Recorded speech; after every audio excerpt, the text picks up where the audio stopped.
വഖഫ് ചെയ്യുമ്പോൾ ശ്രദ്ധിക്കേണ്ടത് അവസാനത്തിന് സുക്കൂൻ കൊടുക്കുമ്പോൾ അതിന് തൊട്ട് മുമ്പ് മുർസലീൻ നൂനിന് ഫത്ഹാണുള്ളത്. അവിടെ വഖഫ് ചെയ്യുന്നത് കൊണ്ട് നൂനിന് സുക്കൂൻ കൊടുക്കുകയാണ്. ഇങ്ങനെ നൂനിന് സുക്കൂൻ കൊടുക്കുമ്പോൾ തൊട്ട് മുമ്പുള്ള അക്ഷരം നീട്ടാനുള്ള അക്ഷരമാണ്. യാ ആണ് അല്ലെ. നീട്ടാനുള്ള അക്ഷരങ്ങൾ ഒന്നുകിൽ അലിഫ് വരും, അല്ലെങ്കിൽ യാ വരും, അല്ലെങ്കിൽ വാവ് വരും അല്ലെ. അപ്പൊ നീട്ടാനുള്ള അക്ഷരം വരുന്ന സ്ഥലത്ത് അവിടെ പുതിയ ഒരു മദ് രൂപപ്പെടും. മദ് ആരിദ് എന്ന് പറയും. ഇന്നക ലമിനൽ മുർസലീൻ. നേരെ മറിച്ച് അവിടെ നിർത്തുന്നില്ല എങ്കിൽ പിന്നെ ആ മദ് വരൂല. അപ്പൊ നിർത്താതെ ഓതുന്നവർക്ക് വേണ്ടിയാണ് അവിടെ ഫത്ഹ് കൊടുത്തിട്ടുള്ളത്. അല്ലെങ്കിൽ അവിടെ സുക്കൂൻ കൊടുത്താൽ മതി, നൂനിന് സുക്കൂൻ കൊടുത്താൽ മതി.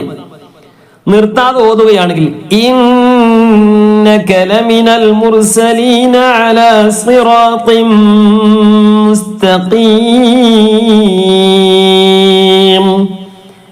മുസ്തഖീം.